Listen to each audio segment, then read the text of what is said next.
Hi, welcome back to Zion Messages. I have a lot to talk to you about today, and today's the day to do it. I have 9 different things I want to talk about. So as I say, I kind of go over a summary over what I'm going to talk about. But before I do that, telling you a little bit about where I just was, I went to St. George, and it was really fun.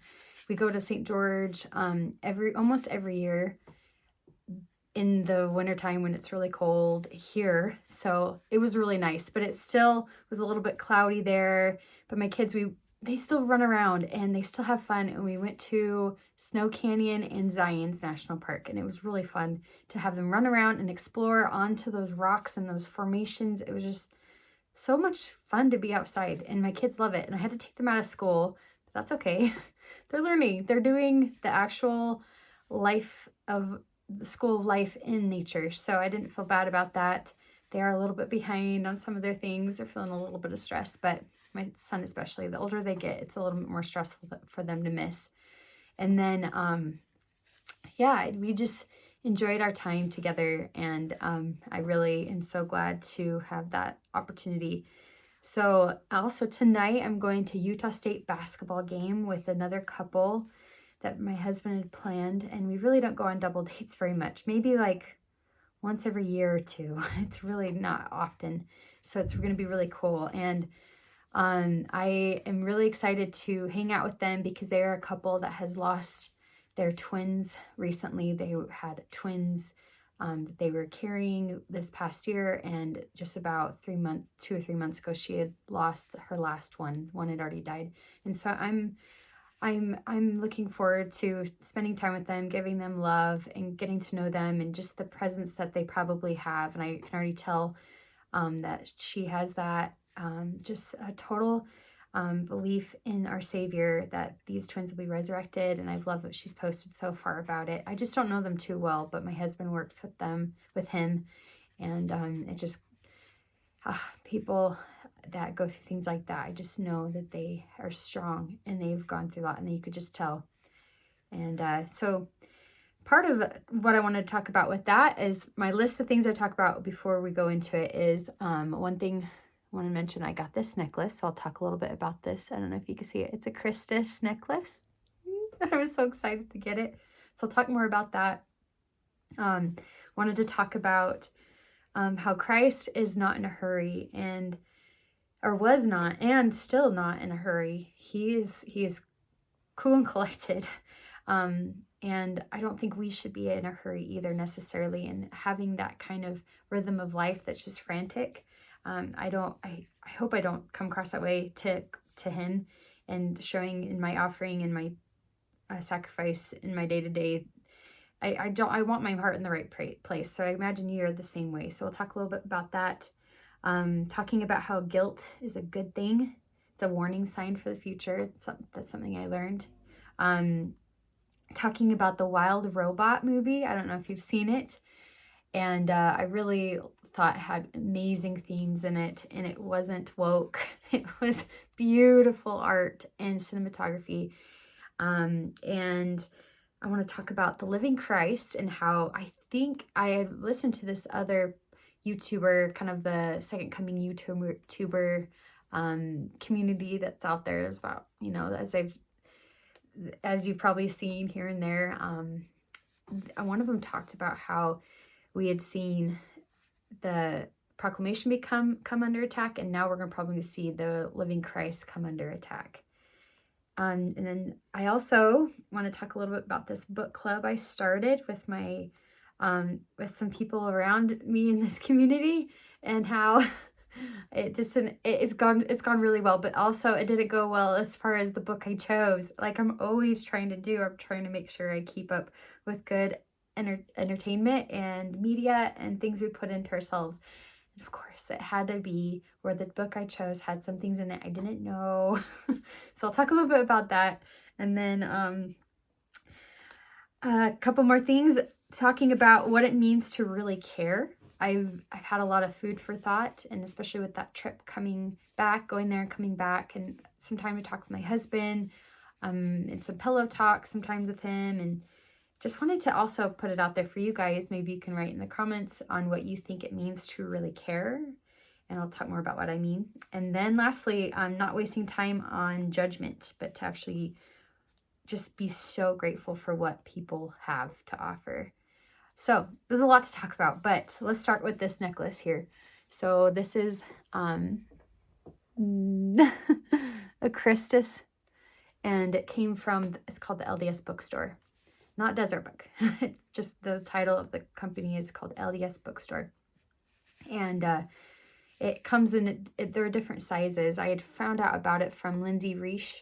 I've maybe talked about it a little bit about her. I love her content, and a lot of what I do and my style I feel like is similar to her. Of course, she's on a whole different level where she edits and she talks about all the details and folklore and politics. Like, she has this mind to oversee lots of things, and she brings in all these patterns and tells us about it. And they're very long videos, but she tries to have it be where her voice can still be listened to at 1.5 speed. And so I'm able to get through them. And she talks about it. I'm not a fast food channel. I'm a buffet. I'm not a buffet channel. I am a fine dining experience. Like, you come there to really learn, and it's fine because she only puts them out every couple weeks, and then I'm able to chew through them, and I have so much food for thought. And I just finished hers today, but a couple of videos ago, she had on a pendant necklace of a Christus, and it was one of the big chunkier ones. It's probably about that big, and I thought, that is beautiful. I would really like to have a necklace like that is about the Savior. That's what's most important, right? To have this as a reminder.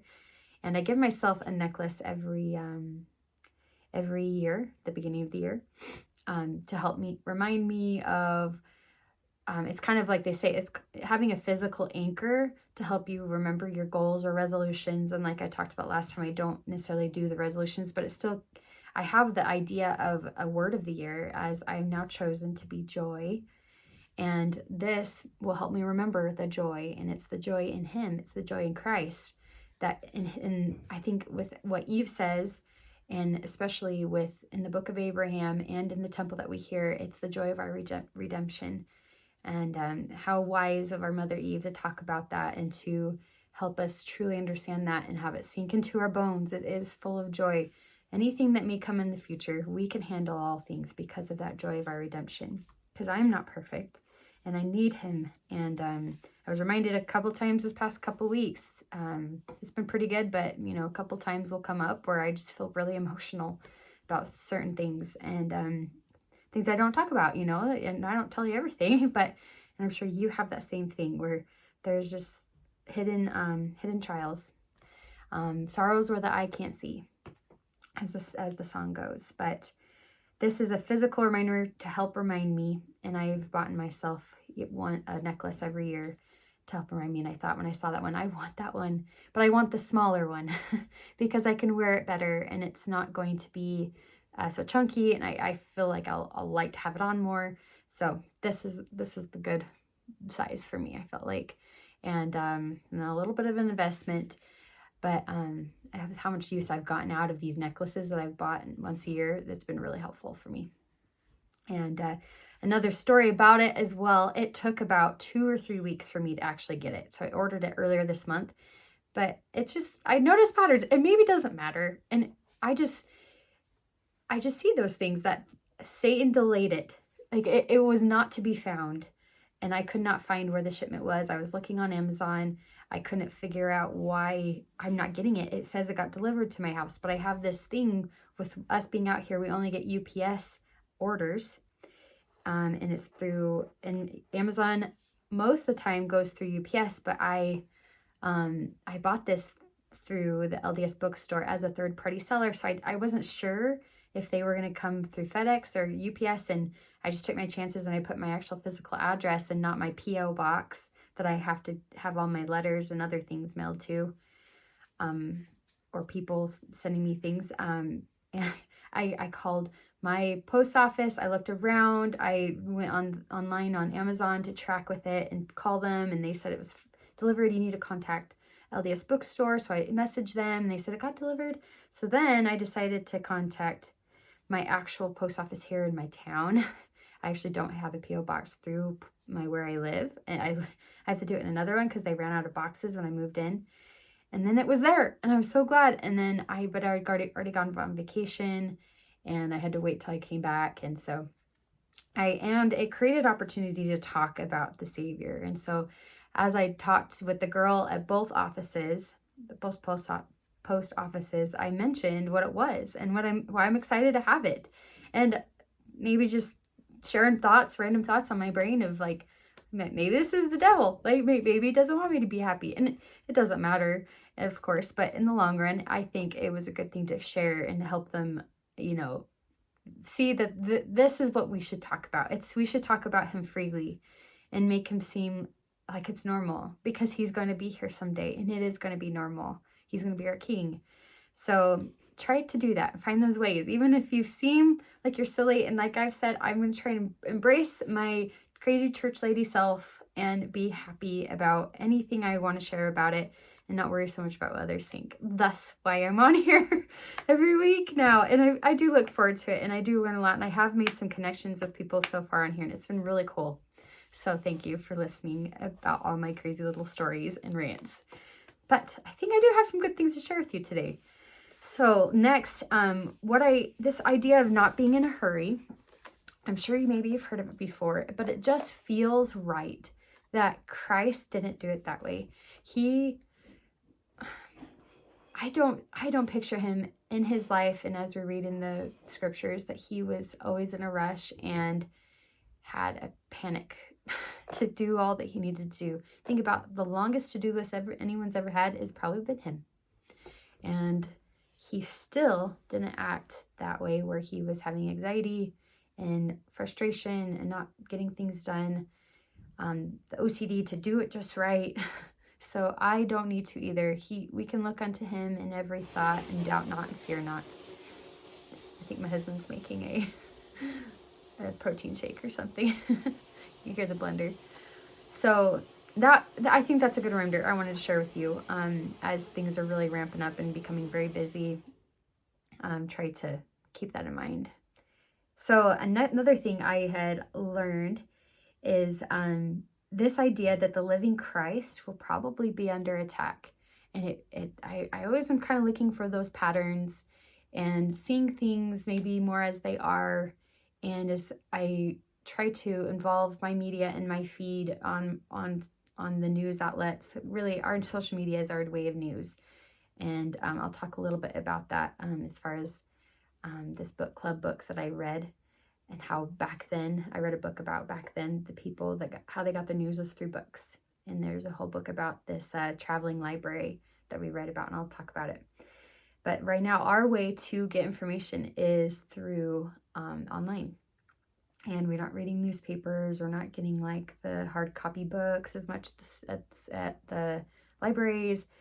So I had learned, and I'm seeing these patterns. And of course, we had seen the first pattern of the family proclamation being under attack. And even the general authorities are talking about that, and how that's happening. It has been happening for a long time. And it's now, I think, come more to a completion.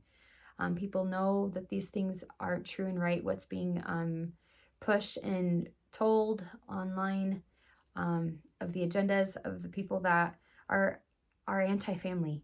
And I'm not to stand for that. And I know probably if you're listening, you're not to be one to stand for that. And I have personal family members that are all those different letters of the alphabet, and I love them. I don't agree on those stances and what it could turn out to as a result. And I don't know if the world understands the complete result if it were to be like that completely, and going against God's plan of salvation to bring kids into the world and souls into the world, and that the most happiness we can have is within a family unit. It takes it all out of you to have a kid. It changes your perspective. And I think even we can see it within people we know in our lives personally, celebrities that we see that now have kids, like they change. And not all of them, but a lot do. And so it's the fruits of having a family is where God wants us to be. It helps us become more into sacrifice, and thus he did it for us. He's our parents, and someday we will become heavenly parents. We are in these trial runs, right? So this idea and that pattern of the Family Proclamation, think about how it will be later on. And they said how the Family Proclamation came out in 1995. The next proclamation, it's not as talked about, is the Living Christ, the proclamation of the millennium out. They talked about in 2000, and that's next. And so maybe in the next 5 years, as this one YouTube channel was telling me about, and I was so grateful, and I have those opportunities to see those patterns from these great sources of information and truth, honestly, that maybe the living Christ will be under attack. And it sounds just so, silly. And of course, yes, it is already. Christian values are under attack. Really knowing who is our Savior, who is the person to save us, and the means by where we are going to be happy in all eternity, and is through our Savior Jesus Christ. And it talks about his life in there. It talks about it just talks about his whole divinity. And so we are going to see that come under attack more and more. And I think that's part of this whole Christian, people don't like this Christian nationalism, as they say, but we will still stand for it. And it will be until forever, because he is going to be our king. And just kind of look for those patterns. It's going to be there. I really believe that is part of the next part of the adversary's plan. So just you watch. Now I wanted to talk about, I don't know if I mentioned this, but talking about the temple. I didn't mention this, but I do want to talk a little bit about the temple. I went to the temple yesterday, and I wanted to go, but I didn't feel like it necessarily because I had a lot to do. I just come back from a trip. There's a lot to do. Laundry, I needed to get groceries, I needed to mail some things, my son desperately needs a haircut. Like, he looks like John Lennon, as we always joke about. He just has like the big hair that's like to his face. And I just knew, okay, that's when you need to go. So I did. And then I also got there, and they told me there was like an hour and 15-minute wait for initiatories. And I really just didn't want to do a session. I do sessions quite often. About every other week I do a session, because I think in my brain, I before did it where I do initiatories, endowments, sealings, initiatories, endowments, sealings. I just go through that order just whenever I went every week.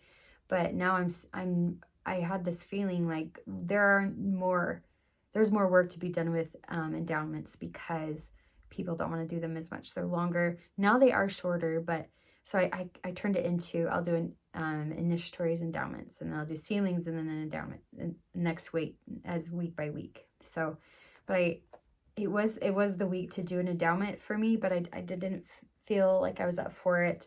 Of course, I was just glad to get myself there. And then when I got there, they said they had an hour and 15-minute wait. And I looked in the waiting room, and there's like maybe 3 people in there. So I felt a little bit sassy, like I'm gonna wait. And I'm glad I did. I didn't try and sass them, but I feel like maybe they were overquoting me, and I maybe trying to deter me from going. But I felt like being there, and I'm so glad I did, because I had a beautiful experience just waiting there. And it took the fight out of me. I don't know if you ever get that. You just get kind of feisty. You just have that feeling like, I don't understand why I'm so feisty right now. I just am. And I love that that's what the temple does to me. It is the fight, I believe, being the natural man. I had that fight. I just was like, but that's what God does. He changes you. He takes the natural man out of you and makes you into someone better. So I could just feel it melting off of me, and I wanted to stay in that. I want to stay in that mind space, in that head space, for as long as I can. And that's kind of how it went for the rest of the day. And even today, that's why I felt more pumped to talk to you today, because I am reaping the benefits of going to the temple and feeling so good about being someone that goes to the temple regularly, because I feel those benefits throughout the week. And it's probably what you're going to see, as well as you make that a priority, as the prophet's saying that same thing, make the temple a priority, because I loved those thoughts that were coming through my brain of seeing the names and feeling love for them, and specifically seeing different workers and thinking about them and who they are, and how grateful I am to have a sister in Christ with them, that we were doing this work together, and to see me like see myself as a daughter of God and not just someone I could get hard on myself, like I'm being annoying, or I'm being too much, or people don't need to hear me, or over explain about this necklace thing, like and those are thoughts from the adversary. It doesn't matter what others think. It's if I feel like it's good and right, share even these. So the messages I share, so see how it will take the fight out of you as you make the temple a priority.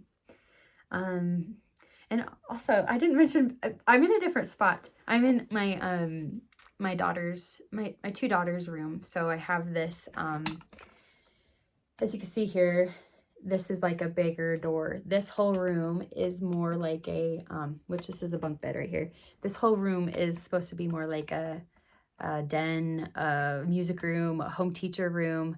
So that I knew structurally when I did this home, I had to keep these I had to put in these doors rather than a regular door, because at some point we're going to finish our basement, and then our daughters will be able to move down there, and we'll do a switcheroo, and we'll have a little bit more space, and I can actually treat this as an actual music room. Thus the violin. Of course, I love the violin. I claim the violin to be more my instrument. I played the longest on it.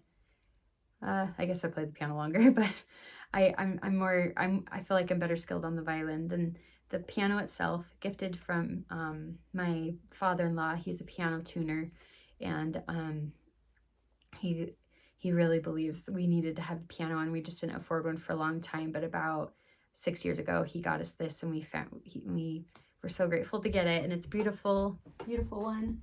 And then this mandolin here is a new venture for me, where I am learning how to. A mandolin is basically a violin on this side, and it has double strings, and it's. Maybe I'll grab it for you. So a mandolin, people think, is it a banjo? No, it's not a banjo. And I'm not going to play anything for you because it's been a long time since I've played, because I got called to the organ, and then I just have been focusing all my time on the organ, and now I've kind of forgotten more things on here. I can pick out, like 2 chords here. Here you go. Nope.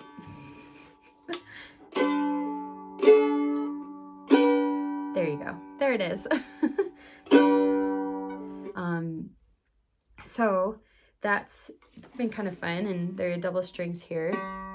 This is G, as you would know if anyone knows the violin, but they do two of these strings to give it more of a buzz and a ramble. And then the next is the D, then A, and then E. So for me, I already know the fingerings. I'm just not used to having frets here. I'm not used to tuning these many things and using more of this configuration of tuning with the gears.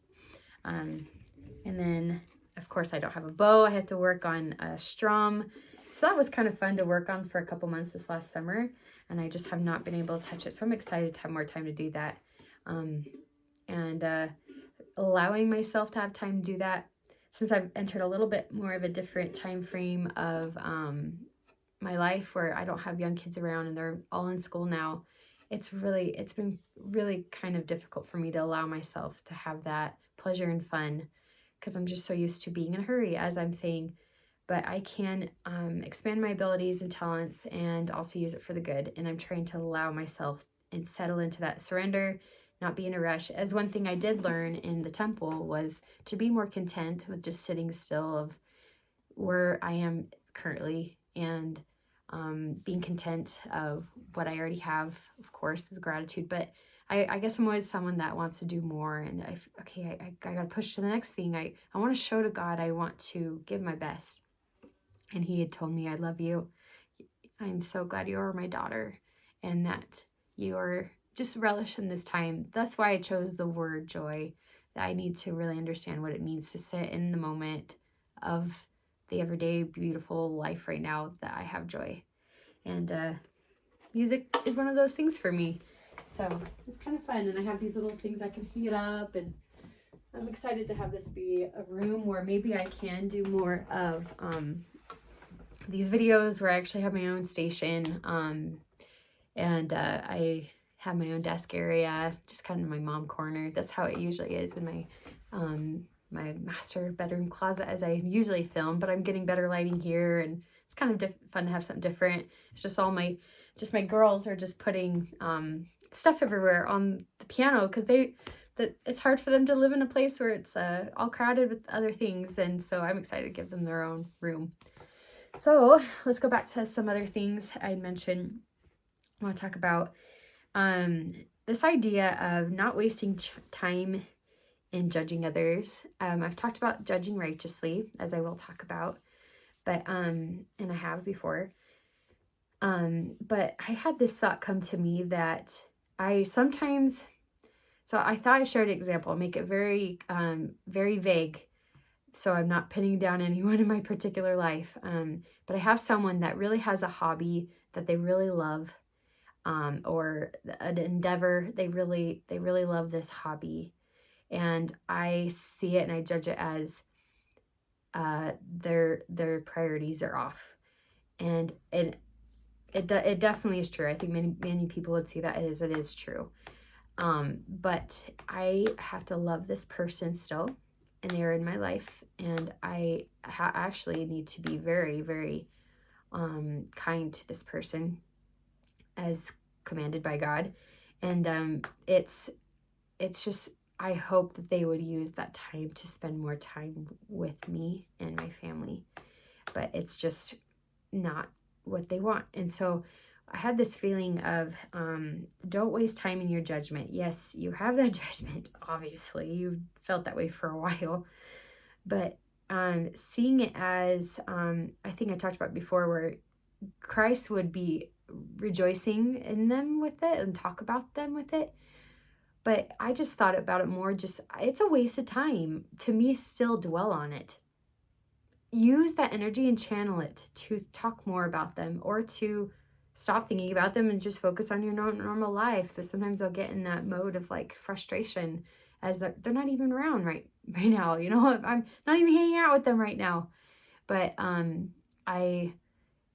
it's where are we putting our energies? Like everything is some sort of energy, whether we're doing physically or we're thinking about it. So it's just a waste of time. It is, of course, we can come to that conclusion as you think about it, that yes, maybe this particular thing isn't, as we are to judge righteously, it isn't the good use of time having it be to that extreme of what this current situation is for this person. But I can't control that.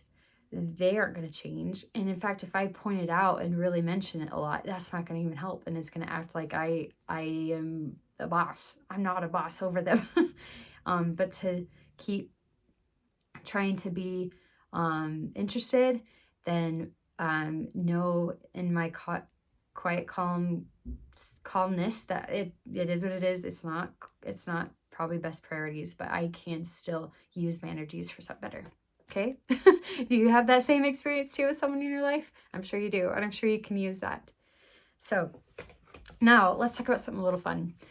This movie Wild Robot. Okay, I'm gonna find it on my computer here. I kind of have my notes right here. So I don't know if you've seen this movie Wild Robot. Here it is. Oh, this.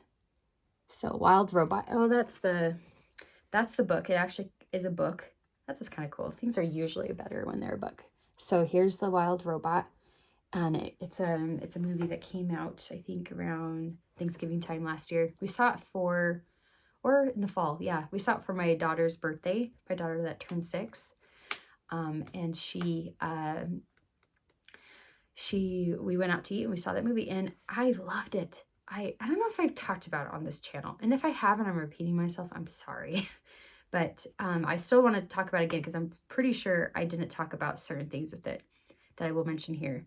So it's a beautiful movie. It's very well done.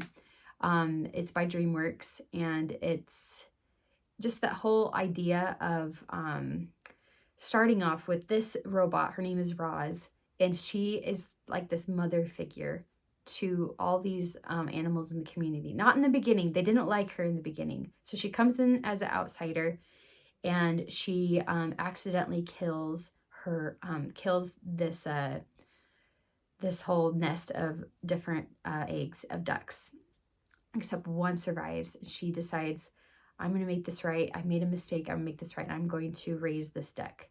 And this duck believes to be her mom, his mom. And so he grows up and he's happy to have this loving mom, and she's trying her best. And she's also a peacemaker within that whole community of animals, because the story starts out with all these animals are just in this rat race, cutthroat, dog eat dog world of animals that they just talked about how the bear was so after the beaver, and the bunnies were being chased by the fox, and like they just all hated each other. It was like kind of, but it's really cute and it's really beautiful, and all the beautiful artistic creation of it is just gorgeous. So the whole change of the story is Roz comes into this community and becomes like a change for good for all these animals, seeing what they have done, what she has done with this duck. His name is Brightbill. And I couldn't help but see these patterns, that this is like Zion, and how we only have each other. And these animals, they were becoming under attack from the entity that created the robot was trying to find her again, and finally found her location and satellite transmission, and they were trying to get her there. And so whereas before they were all so they were enemies, and they were all at each other's throats before, she brought them together. She showed a different way to change and become better, though she wasn't always perfect. She's very logistical. She's a robot, and she had to her character arc is she knew she could change, even though her programming isn't meant to raise a duck. She said, I had to go against my program. I need to go against my programming. Where's the programming to know how to be a mother? And then this possum mom, she's really funny. Like, she's like, there is none. You have to just figure it out, because this possum mom has like 7 babies, and it just has a lot of cute little themes in it that it brought me to tears. It's beautiful. And there's also this big blizzard that all the animals had to go through, and she huddled them and grabbed them, and they were all stuck in the blizzard, and she grabbed them one by one, because it doesn't affect her as much. And you just see her fast pace in this montage of her grabbing all those animals and bringing them together. And it's beautiful. And I just thought they have to overcome their differences. And that's how it is in the world today. So much so with politics. We have to overcome our differences, because when it all comes down to it, we have to live together. We all have the same feelings. We're all going to go through similar trials. And I think with the calamities to come, that's going to be the thing that brings us together. Because we're human, we are in this fallen world of trials, and we will have to come together and allow ourselves to be humble and to sacrifice and serve. And this was a great story for that. And of course, without having the mother themes in there, I was like, oh my gosh, I totally know how that feels, and you just want to give so much to your child. So it's a beautiful movie, and I knew I needed to share it because it's all about Zion messages here, how we're going to live in Zion and actually be a community of people that really come together and that can be bonded and can overcome our diversity that we always want to just focus on. Like, oh, they're just over there being themselves, of so different from me. I can't even stand them. How can they even think that way? It doesn't matter. Like, I have people in my life like that too, that are just on the whole other spectrum of my political beliefs, and I have to learn how to work and be along with them. It's okay. It's not what I'm going to die on. It's not that hill I want to die on. And for you, I'm sure you're feeling the same way, but it is hard to overcome those human tendencies and the natural man, as I've talked about. So I thought that would be something you would want to listen to hear about, and maybe you'll go watch the movie. And it's a great one for kids, as I've always felt like any of these bigger movies that come out, I just automatically think it's probably going to be woke. I just automatically did. So I was so pleasantly surprised seeing it that it did not have anything woke in it. I mean, a little bit maybe of the idea of,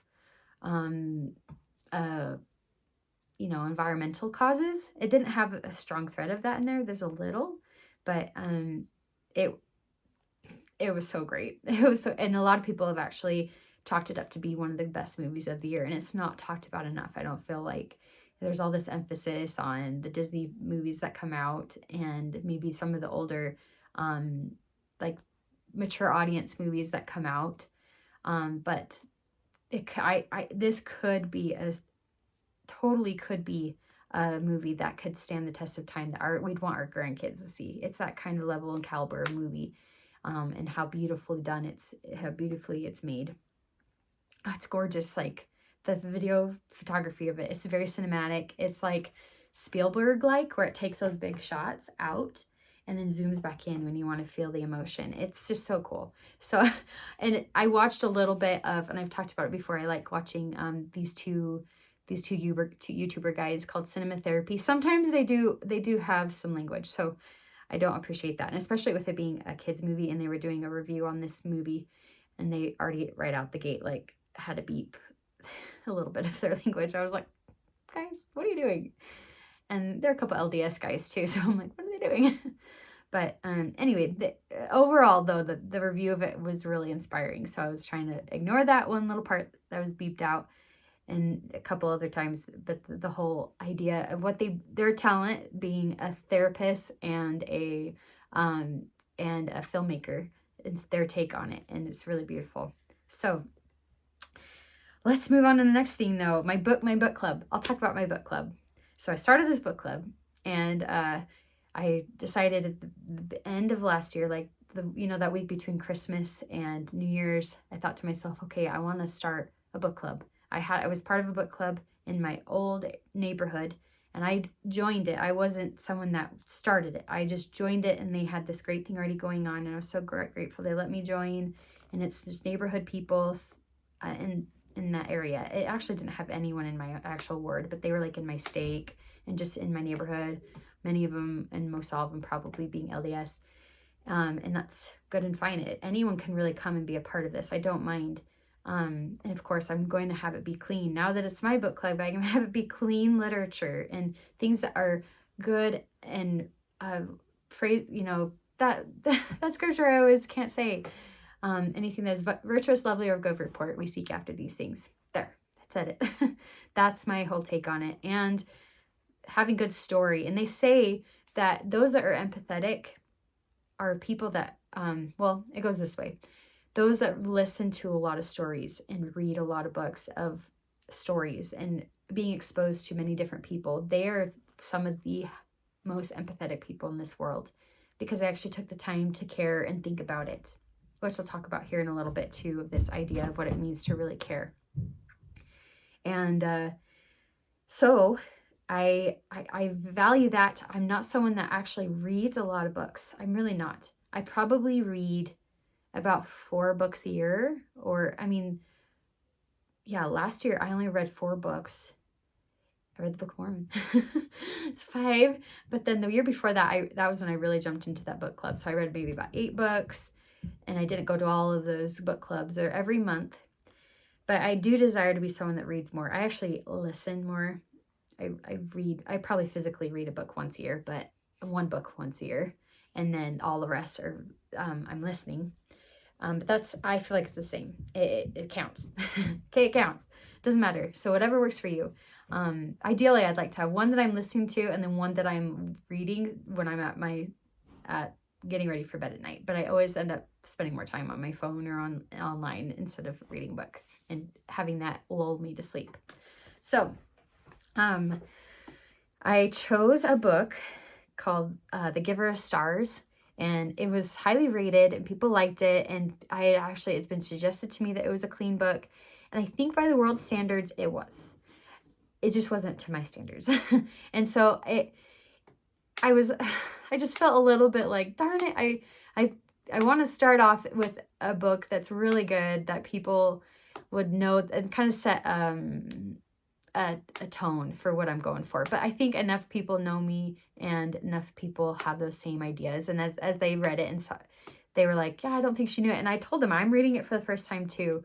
So I of course don't need to take on so much responsibility for that. And of course it wasn't that bad, but it did have some language and it did have some themes in it that were just not what I wanted. And it was about, it's about these women who are doing this horseback library in the 30s. That was, I think it was started by Theodore Roosevelt, and it really helping the common American people be educated and to bring them out of poverty, because as you're reading and trying to better your life, you have to have access to books. So that was what he had initiated this program and put funding into it, and it follows about 5 different women and just this storyline of the back roads in the back country of Kentucky. And so the premise sounds really great, right? But it did have a little bit of a rah-rah feminist feeling to it. I do believe, of course, it's very good to be educated, had a little bit of a progressive feeling to it of that way, of course, because it's about this community that they were frustrated that they're giving these people ideas. And there was like this book about marital intimacy that was going around, and of course it just had some things in there that I wasn't as happy about. So overall, I would not suggest the book. I could see that why it's such a good book. I should have saw that maybe it was going to be a little bit more woke. It's not a really beautiful writing and cool stories within there of friendship and sacrifice and love. But it's actually on, I don't know if you know about Reese Witherspoon. She has this book club list that she kind of has her stamp of approval she'll give to some books, and then they actually reprint the book with that little logo on the top, the Reese Witherspoon like book club choice or something. So I should have kind of saw that coming, that like a big name celebrity that we know to be, she's so cute. I love Reese Witherspoon, but she's definitely woke. Like she's more liberal, and that's okay. Like she could believe that, but I just don't have those same ideals. So, but the girls were still really kind, and I had a great turnout. There were 10 of us all together that came. I was so impressed, and they seemed very eager and happy to do it. And I felt so proud of myself. I felt like a little kid that I just wanted to brag to you guys that it went so well. And I felt confident enough to know how to navigate the questions on how to ask them. But I was trying to just do it in such a way that I'm like, I'm first time to this too. Thanks for helping me out, and jiving with my mistakes of what I did and what I'm trying to ask you guys. I don't always do it well, and I ran out of some snacks for them. I didn't think that many people would come, but it definitely was a great turnout, and I was really grateful. And it's just, though it does surprise me how it is always a battle for media of the scene, trying to get us to lower our standards just a little bit. There are way more better books out there than that one that I would have chosen. I just didn't know, and it seemed like a good choice, and that's okay. I need to forgive myself, as I will explain here in this next thing. But I'll tell you what we're reading next. We're reading, it's called The Windswept Flame. Swept, I'll show you. It doesn't even come up on the search on very, very well. It's by Marsha McClure is the author. So I try to read, as I've told you, I don't read a ton, but when I go camping, I try to read one of her books every time I go camping, because they're about 150 pages. They're really easy to read, and it just takes you to a whole different world of romance and love, and they're super clean. It is romance, but it's never to that level of romance. It's just kissing, passionate kissing. That's it.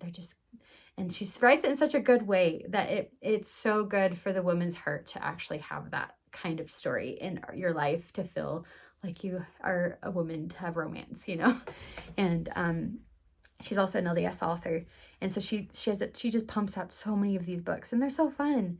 So if you want a really good, easy read, they are cheesy, I will say, but it is called The Windswept Flame. And one reason we chose this one is because I haven't read it, and I was hoping, I don't want to push anything on them. I said, it's Valentine's. If you guys want a good, easy, clean, shorter books, February is a shorter month, that this would be a really good author that we can read from. And I had actually mentioned it in my past book club, but there was one girl that I think knew who it was, the author, and she she was very studious, a very studious reader, and she's I think she's a little bit more progressive. But we all come together and it's fine. She worked at the BYU library actually, and she was in our book club, so she just was a whole another level of a reader than reading things like Marshall and Lynn McClure and her silly little stories, you know, of romance, cheesy romance. But so I mentioned it to my past group, and she kind of, in her own way, kind of turned it down.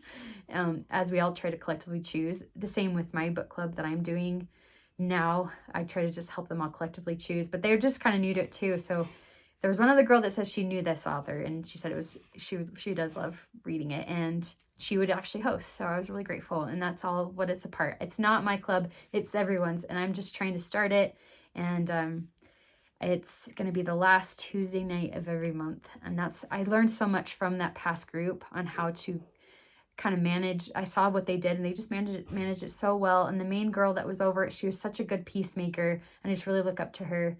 And I was so glad I was part of something before, because I don't think I'd just jumped right into it, and I'd feel a little bit weird to sit in a circle and like talk about a book and like get really diced with it, you know.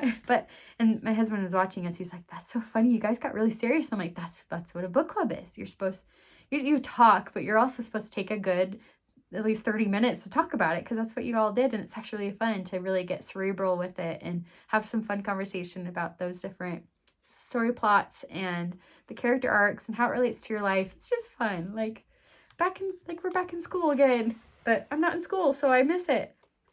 So that's what we're reading, is called The Windswept Flame, and it has she mainly does like Western style stories. She does some that are like medieval, but that's what her claim to fame is that. And yeah, she's really good.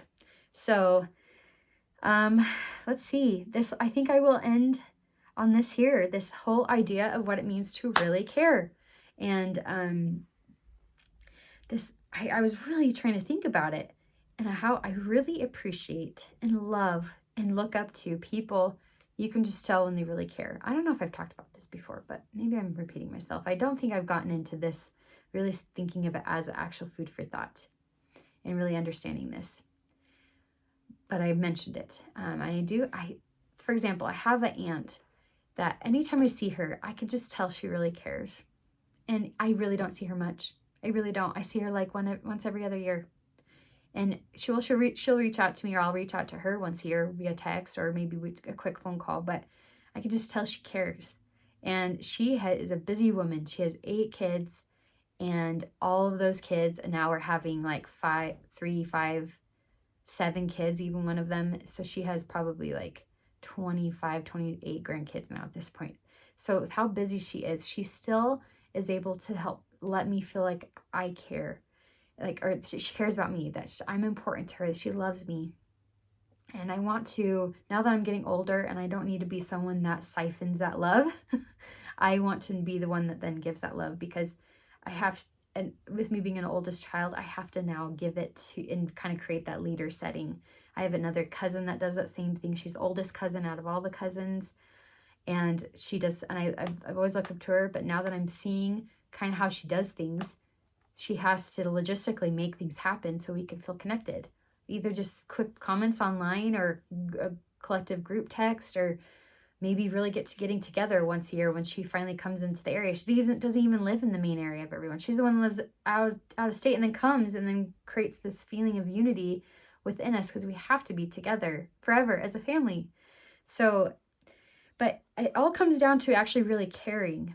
And I was thinking about that. I mean, you see people online and we just swipe through and what they're doing. But I think it's more of just the attitude and just the aura we're having about it, that we care, and that we're not just saying, oh, it's just another thing, posting about their kids, or, oh, there's someone that's walking through the store and not caring, and their kids are being rambunctious, or you're talking face to face with someone when you order something at a fast food place and not caring. So I was trying to really figure out what that means, because sometimes I have certain people that I talk to in my family. I was like, well, don't you care about that? They're like, I want to, but I can't. And I was thinking, no, I'm an idealist. I am not a realist. Of course, realistically, we can't physically, only God can in Christ really care at all people at all moments in time and reach out to them. Yes, I know that's not realistic, but I am an idealist in the fact that we have this unspoken feeling between any person I know in my life that is one of my I have 1,000 friends on Facebook. It's actually quite common to have, at this point with how long Facebook has been on, people can definitely have 1,000 friends or more. And with all the people I've met over time, I'm not bragging it, okay? It's just what it is. So I have so many people that I've met and I've just been friends with, and then click, click, click, that I can't physically say I truly know and care about all of them at all times until I can. And that's what's great. I think it is about, I'm still trying to figure it out. I think it is about what we're becoming and where our heart is. Yeah, it's tricky because I am someone that I do have the fault of having high expectations of others. And I sometimes will be like, okay, I'm not going to talk to them if they're not going to actually give me that in return in that time of day or whatever. I can sometimes be a little bit that way, just because I hope, and I think any of you would hope to have that dignity that people aren't going to just come in and out of your life. And I have had that, and it is hard. Some people have really just pushed me out of their life, and I've come to the conclusion it's just because it's nothing I did actually. It's all because they went through major life transitions. I had a good friend of mine that went through a major faith transition and divorce, and I really don't hear much from her. We were really good friends at one point, but that's okay. That is okay, because I can still have that sense of care. And actually something happened to her family this week that was really sad, and I just had that feeling of caring. And there have been other times where I see what she does, I'm just like, I get frustrated. I'm like, she never wants, I'm always the one reaching out to her. But she went through something really hard, and I'm really sad for her family. So I really hope the best for them. It's more of her extended family, but anyway, I don't want to give too many details, but it's all to help you understand this, give you a little bit of example. Maybe things pop up in your mind about it, of one way to really care and not fall into this feeling of like, it's just another person. I think part of that with at least strangers, and even just those that we know, that we actually notice. So that was one step of that whole thought process, as I will maybe keep coming back to you and having more of these strokes of truth. It really is strokes of truth to help me understand this food for thought, because I really desire to understand this. And I've been praying to God about it, like, how do I care? How do I maybe be any sort of instrument in your hands to be kind in any touch point that we have with them. One thing I think is with day-to-day people that we are contacted with online and just day-to-day, and strangers, just your community, your neighborhood, is there's a lot of power in actually noticing them, looking them in the eye, smiling, leaving a heart on a comment, as a comment,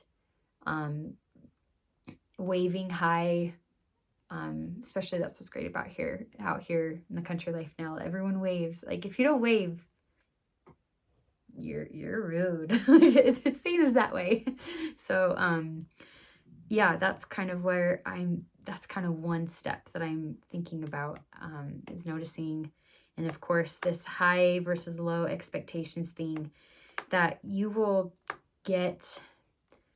If you have, I guess that's why I'm an idealist, and if I have high expectations and I idealize what the relationship could be with them, that's what God, I think, would hope for. Though I have to always train myself, as I talked about with someone that I struggle with. I have to train myself. They will choose. That's what I fought for, and we all fought for, is to have our agency. So that's kind of what I was thinking about. And please let me know what you think below, and that whole concept of really care, to know what it means to care. I think it's a lot along the lines of love.